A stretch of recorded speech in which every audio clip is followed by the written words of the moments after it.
Bonjour, monsieur l'honorable. Bonjour. Le président du parti Les Démocrates est devant l'ambassade du Ghana. Qu'est-ce qui motive sa présence devant l'ambassade du Ghana en ce moment? Vous savez que jusqu'à aujourd'hui, nous avons nos compatriotes, ceux qui étaient arrêtés pendant et après les manifestations.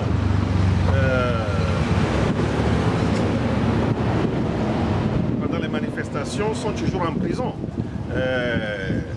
À Dapaon, à Mango, à Kara, à Sokoré, Bafilo et à Lomé, y compris ceux de la société civile.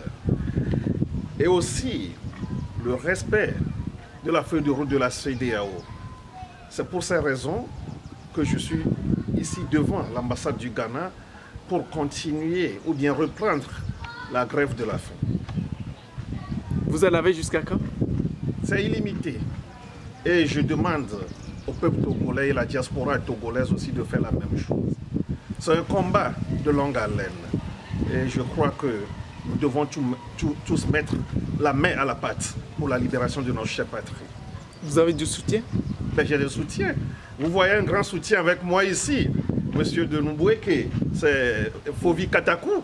Il est ici, ça me va déjà. C'est un grand soutien pour moi.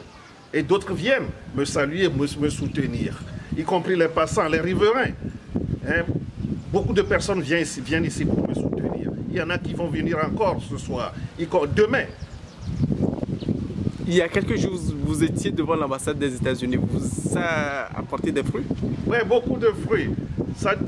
Je peux vous dire que ça a donné trop de fruits. C'est compte tenu des feedbacks que je reçois jusqu'à aujourd'hui. Aujourd'hui, nous sommes dans un monde de réseaux sociaux.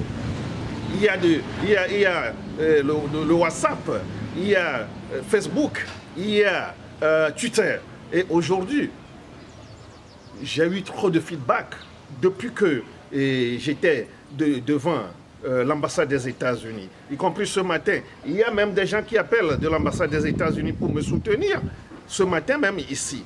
Donc je peux vous dire que ça donne ce que ça doit donner. Et le plus important, c'est que le monde entier soit au courant de ce qui se passe au Togo, que le monde entier sache qu'il y a toujours des prisonniers innocents dans les prisons de Lomé. Il y a comment dire, la violation des droits de l'homme qui continue ici au Togo. C'est ce qui est important pour moi.